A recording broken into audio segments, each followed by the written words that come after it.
How's it going, YouTube? So Armored Core 6 is finally out, and I've been no-lifing it pretty hardcore. Every playthrough has been completed, every mission has been passed, and every part has been unlocked, including hidden parts and combat log reward. I got 45 hours played total, 40 of it in the single player, and 5 hours in the multiplayer PvP. Now that I've completed the entirety of the game, it's finally time to give my opinions. My last video got a lot of hate for pointing out the Souls-like elements that would be in the game, and even more so for saying that it would be a Souls-like. If you were one of the hateful commenters, then all I gotta say is you were right, or at least 80ish% right, but I'll be talking more on that through the video. Fact of the matter is, this game plays nothing like Soulsborne Kiro Ring, but it also doesn't play like any Armored Core games before it either. This game is its own weird amalgamation of all of FromSoft's previous titles, just in a mech-like world. If you're coming from Armored Core, all I have to say is this game is really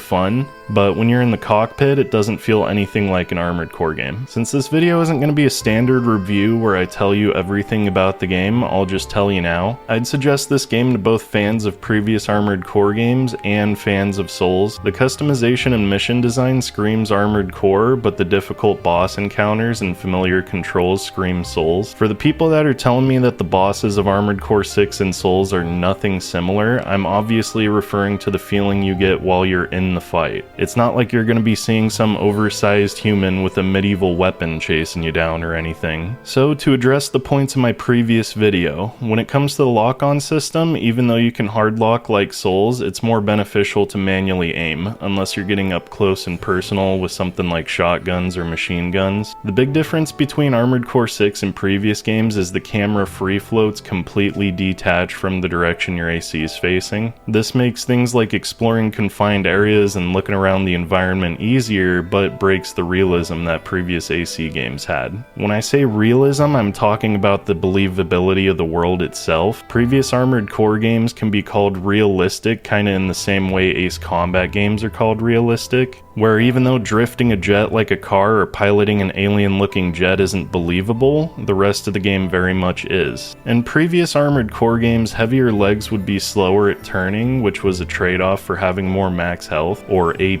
Now turning your AC is no longer a factor. That all being said, the game feels and looks great to play, aside from your boosters shutting off every time you're at a standstill, and it also looks weird whenever you're playing unlocked and your weapons are reloading so you're not firing them, and it causes your AC to face the direction you're moving instead of where your target is. It looks a little jank, and I don't know how From would fix something like that. I also want to bring up what they did with tank legs was pretty genius. Originally, when I thought of tanks being able to just instantly turn around, I just thought it would look really weird. But FromSoft is so good when it comes to making games, they answered that by making the top of the core and the arms and the head rotate independently from the tank legs. And I think that's a pretty good example on how FromSoft fixes issues and solves problems. The next complaint I had in my last video was the fact that Sekiro posture system was transferred over to AC6, and for the most part it was. This, combined with the free-floating camera, makes it play unlike any other Armored Core game, but I won't lie to you, it is a whole lot of fun. It's just really annoying when you yourself get staggered and have to sit through a 2-second animation even if anything's not hitting you. Oh, and by the way, this happens to you a lot, so get used to it. The next two complaints I had go hand in hand: Souls-style reactionary bosses and the Estus Flask, also known as the repair kit. And this right here is the 20-ish% that I'm talking about when I say my previous video didn't fully age like milk. The repair kit was only added in for one reason: to make the game more difficult. Yes, it's not the same exact thing as an Estus Flask because it's instantly used and has a cooldown time, but it accomplishes the same purpose of putting you in the danger zone if you're not fully safed up to really high health. If you're stuck in stagger or even a firing animation, you won't be able to heal. This means if you're not at max health, bosses can combo you out and stuff. Yes, the fact you instantly use it means you don't have to back off to find an opening to heal, but seeing how a healing kit has not once made it into an Armored Core game, it's pretty self-explanatory why it made it in, and that's also for the same reason that we're now seeing over-the-top, difficult, put-in-the-zone anime-style bosses. There's a good amount of fights like this in the game. it's not just the Chapter 1 final boss that I'm showing on screen. I won't show any of the later fights because of spoilers, but just know that quite a few of the later fights are just as difficult and very anime, which is something I noticed Elden Ring moved closer towards. Now thankfully for you, if you're the type of person that uses the internet to beat a game, a lot of your favorite Souls YouTubers are already coming out with their own overpowered builds you can use to defeat the most difficult of bosses, so that should lower the difficulty for you quite a bit. I'll be honest, I'm not a fan of these changes that move the game closer towards Souls, but as I said in my previous video, I'm also a pretty big Souls fan, so it's not a deal breaker for me. It's just every time I get stuck on a boss for an hour, I instantly joke how it's definitely an Armored Core game, and obviously that's a bit of sarcasm. So that was in response to my previous video, and we can now move on. This is my list of negatives, then we'll talk about the positives. Along with bosses being closer to an anime, so is the story towards the end of the 3 different playthroughs. It's very supernatural too compared to the previous AC games. I thought the game would be focused more on the conflict between the different corporations. I'm not saying the corporations don't exist and you don't take a side, I'm just saying that's placed too far in the background compared to you turning into pretty much the chosen one. This also moves Armored Core 6 farther away from that immersive realism it used to have. Also with the story, there was a lack of focus on humanity itself. The game didn't have me questioning if I was a human or not for doing things like destroying a city to purposefully alert the guards, or destroying a monorail with people on board to frame one of the other corporations. Also with how the game was looking before release, I really thought the morality of being a barely alive human wired into a giant AC would be touched upon, but it really wasn't. The game gets so trippy and out of this world towards the end of the game, it was kind of hard for me to follow. I'm looking forward to a story breakdown from someone like Vaati or Armored Core lore for sure, and since we brought up realism again, let's just get all these little immersion breaking things out of the way first. If you fall off a cliff, you respawn back on land, losing half your AP. Unlike 4th gen, there's no boosting on top of water. All the water only comes up to your robot feet. Borders of missions now have invisible walls instead of flying out of bounds and failing the mission,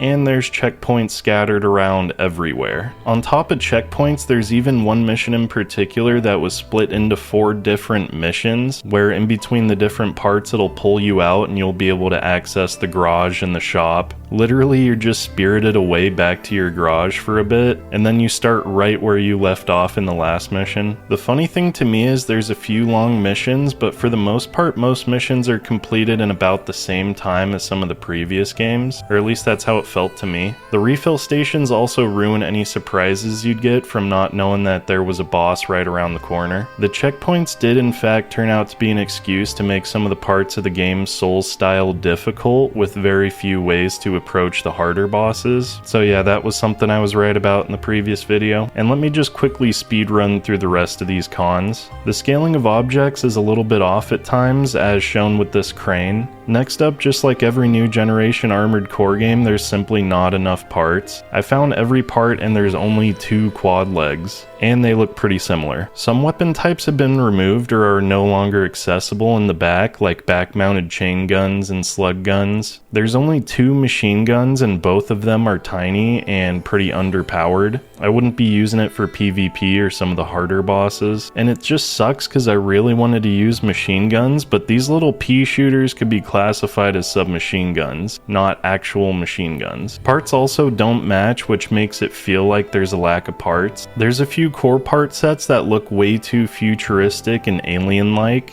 to mix in with all the other parts the game has. These ultra futuristic parts are also much better stats wise, which makes it feel like there's even less parts in the game. There's also the old scrap style parts you'd find in 5th gen. I think this strategy of trying to have parts styled for all the previous gen games works. I just don't think that there's enough parts to justify the strategy. Since we're talking about parts, the balancing is whack. Some of the weapon types and parts are useless unless you're doing some sort of challenge run, making the game more difficult for yourself. Usually there's 2 weapons in one category, for example 2 linear guns, but most of the time the one is clearly better than the other. It's just looked at as an upgrade instead of an alternative. And one thing that's sad is there's not a lot of throwback parts from previous previous games. There's some, but not enough to make cosplay builds of all your old favorite ACs. Some basic functions that have been in the previous games, like dropping parts and doing a forward kick, are now locked behind something called OS tuning, which you don't unlock for the first couple hours of the game. Honestly, the OS tuning system could have not existed and it would have been just the same, if not better, but they had to give you a reason to do all the arenas, right? Also, the arena was unmemorable.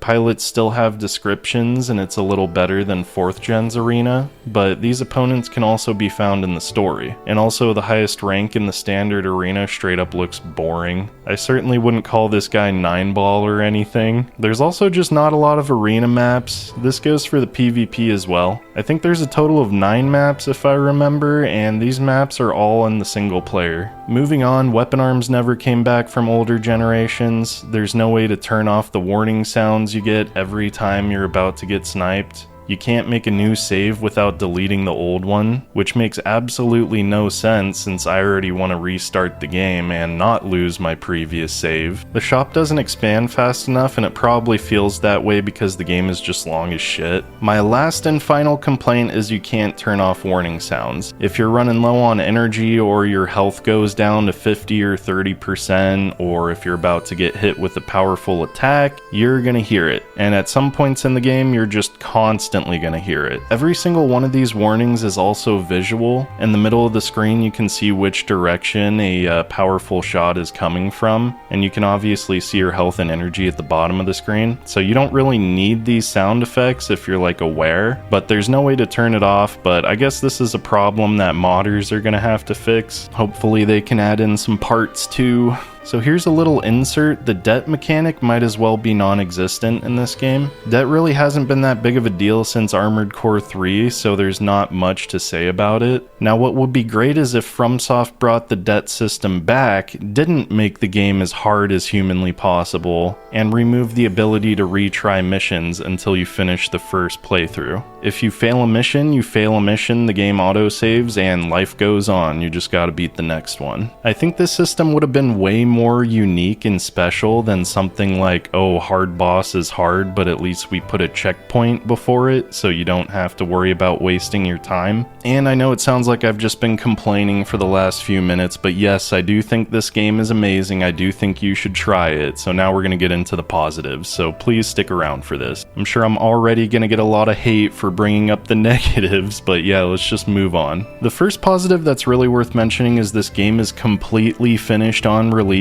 and also, at least for me, the game was very well optimized. It ran perfectly. There was only one part in the game where I had some massive frame drops, but yeah, there were so many enemies shooting like energy lasers at me and things blowing up in the background, and there was just so much going on where it's like, yeah, I could kind of expect it. And that was just one part in this very long game. Next up, people will complain about the graphics, but unless you're some sort of graphics whore, this is completely acceptable. There's so many times I just force myself to stop playing the game and look around. And that's when I'd get impressed the most, because the scenery is beautiful, but also, most importantly, there's destructible objects, and a lot of them. I know one thing that blew my mind about the big gameplay reveal trailer was seeing trees. And not even that, driving over trees and destroying them, watching them like just blow apart. And that type of destruction is just everywhere. You can run over like these cargo boxes, you can just blow so much stuff up. There's stuff that I was blowing up where I was like, why is this a destructible object? It doesn't make sense. But also I'm just so blown away by how many big city maps there were in this game, and it sucks because like they're so well detailed and I feel like they only use them once or twice. It's almost like it wasn't even worth it for them to make it. I don't even know. Shoutouts to FromSoft for putting a crap ton of detail into this game. Also, just looking at explosions, like after you kill something big and it explodes, it's just so beautiful. The sound design too is just amazing compared to all the previous Armored Core games. Like whenever you blow up an MT, if you're close enough, you can hear like the stress cracking of the metal. And it's just so cool. Firing weapons sounds cool,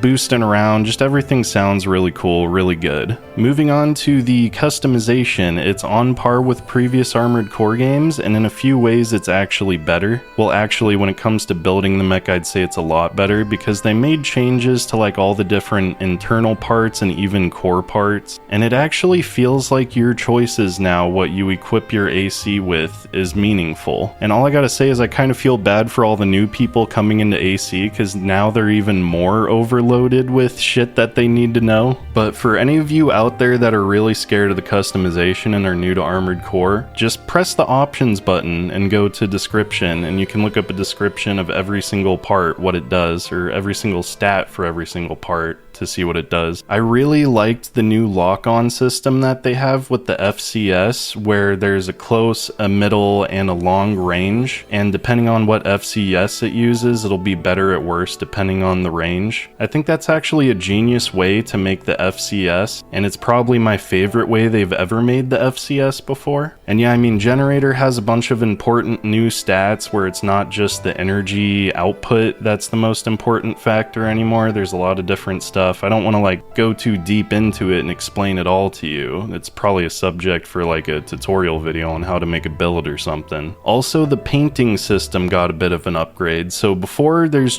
tons of paint that you can throw on your mech, and you can even make your own decals and put it over the AC, so that way it's just perfectly customized to your heart's desire. But here the game has surprisingly gone one step further, because now you can change the reflectiveness of your AC part. So if you want it to be a less reflective, like flatter color, you can do that, or you can make it real nice and shiny. I tried to make my AC look like it was blued metal, and it kind of looked like it, but not really, but I didn't tweak it enough to really like justify it not looking right. Like, it was definitely my fault, but it was cool that I could make that sort of customization on an AC. That's like next level customization. You can also change the size of the pattern itself. So if you didn't know, there's like 16 different patterns. Those have kind of been around in the previous 4 Armored Core games, but I think what's new is the ability to change the size of the pattern, and this honestly makes it a lot easier to get the mech looking exactly like how you want to make it. And there's also usually 2 options for the same pattern, so if something just doesn't like, just kind of looks off, you can use the other pattern and it'll most likely look better. So moving on, I think one thing that separates this game apart from previous Armored Core games is the extremely long story. It took me somewhere around 32 hours to complete every mission and achieve every ending. That's not including getting all the parts and stuff. And those missions, I think they were all fun. I can't think of a single mission where it's like, I don't really like this mission, unless it's a really hard boss. I feel like the times that this game reused its own content, the different areas, was acceptable. You only see the same areas a few times and things would change, like your starting location, where you're going to, some things would be blocked off, the objective would of course be totally different. In all the old Armored Core games, maybe excluding Last Raven, I could get through every single one of them in 6 hours or less, and that's looking at all the story. I mean, of course I know what to do, but I know if I was playing those games for the first time, there's absolutely no way it would be longer than this game. My script's pretty messed up after this, so I'm just gonna try and freeball it the rest of the way, at least for this section. The mission designs are all great. The enemies that you find in missions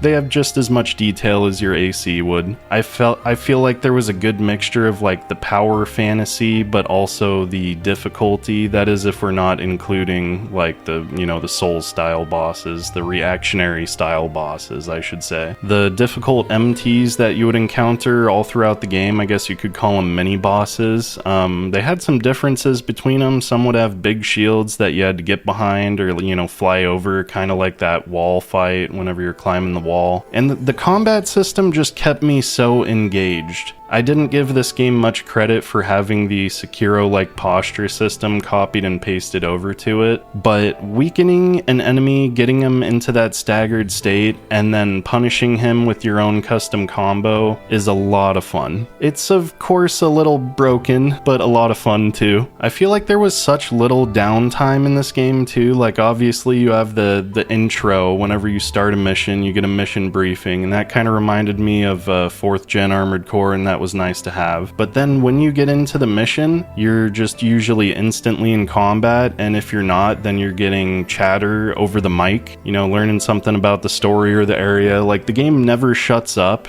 they never stop talking, and honestly, for the most part, that's a good thing whenever there's downtime. People have talked shit about the voice actors, that they don't really sound good, and some of them sound generic, but I think the biggest issue is just like the radio effect that you hear. I don't think it's actually like the, you know, voiceovers themselves. They definitely don't have the R rolling guy, which makes this game instantly a 0 out of 10, gonna be honest. The goal is to undermine the public trust in Zeomatrix by destroying their ability to supply a necessary commodity, power. Destroy the facility and all Rectenna devices. I will say though, when it comes to bosses and the story, it gets very anime-ish, like more than any of the previous Armored Core games ever have been. I know you've always had that one character that's like, haha, I'm the most powerful, and then you fuck him up in the arena, and no. But like, this is way overboard, especially towards the end of the game for the 3 different playthroughs. Like, I'm not gonna spoil it for you, because I'm just keeping my footage to chapter 1. But yeah, you'll see things get very anime. If that's your thing, that's cool. Me, I always preferred like kind of the reality of previous Armored Core games, the realism. I so much enjoyed whenever I was finished with the game, just trying to track down the hidden combat logs to get my hunter rank up for free parts, and looking all around for hidden parts and chests too. I know it's probably annoying for some people, or they don't like the idea that it doesn't tell you in the mission that there's a hidden part, and I totally agree they should tell you if there's a hidden part in a mission. But it was a lot of fun just looking for all the data logs. Honestly, I got most of the hidden chests just looking for the data logs anyways. I can't confirm this, but I'm pretty sure hidden parts don't even show up unless it's a mission with data logs, but you know, don't quote me on that. So the biggest issue with this game, this is the biggest negative, and it might not even sound like too much of a negative, but it really is. The soundtrack is completely mid. There's only one song in the soundtrack that I remember, and it wasn't even really a good fighting soundtrack. It wasn't like some epic fight music, and that's one thing that really sucks, because Armored Core in the past has always had great soundtracks. I mean, I'm not gonna say every song was a banger, but you know, some of these fights, the soundtrack was what really made me remember them. You know, it's like Star Wars soundtracks when they're in a big lightsaber fight. It just really amplifies the whole experience, and you don't really get that in this game. You get like a mid, like, it's a good soundtrack, you can tell it was made well, but you can also tell that it was like not very like, you know, passionately made. I don't know, it's very quiet. It definitely it never takes center stage. You know, I understand all your anime characters, you know, whenever the anime characters talk the anime things, you don't want the music to be getting people's attention, but bro, I would have much preferred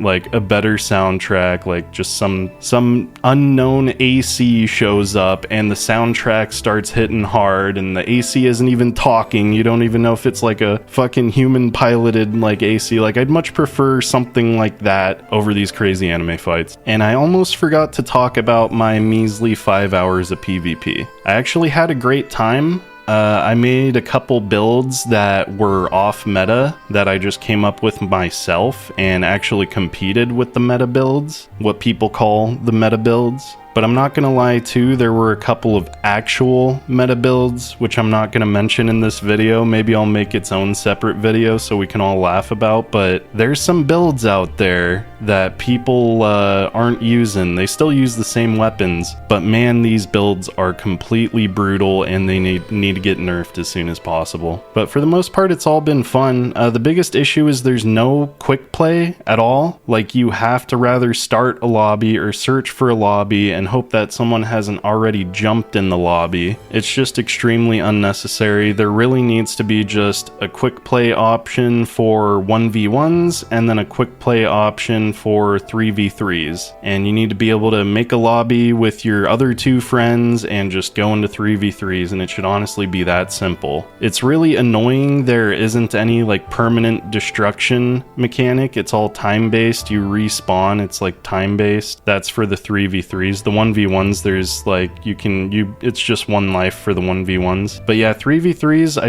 tried a couple of them out. They just weren't fun. They weren't interesting. I didn't like it at all. Please make it so that there's like one life for 3v3s. Please make it so it's easier to find matches, quick matches. With a game like Armored Core, there's so much customization, it's insane. What you really want is to show off that customization to other people online. Like, that is the reason people keep playing a video game, is the multiplayer, and they really dropped the ball on this one. But I'm looking forward to when certain things get nerfed. I'll be honest, I don't think the chain guns need to be nerfed that much at all. I think the big issue is the shotguns and how much posture damage they do. Not so much the damage itself, just the posture damage. I mean, there's also like a laser blade that needs to be nerfed. There's a couple things that need to be nerfed, but that's a subject for a different video. Only 9 maps completely sucks, but I'm looking forward to the mod squad helping to resolve that. Modders, we need you. We need you now. But yeah, that's my thoughts on Armored Core 6. When it comes to the length of content, the addictive gameplay, the details and animation with sound, visuals, the crazy amount of destruction, the game's easily something that's a must play. Now, should this game have been called Fires of Rubicon instead of Armored Core 6 Fires of Rubicon? I actually do think that's debatable. I think kind of like how Sekiro was different from Tenchu, I think that this game is very much different from AC. But I love it, and if you want to try it out, Steam has a 2-hour refund policy, so I don't even know why you're still watching this video. But yeah, before you leave, like, subscribe, thanks for watching, all that good stuff. I'll talk to you all next time.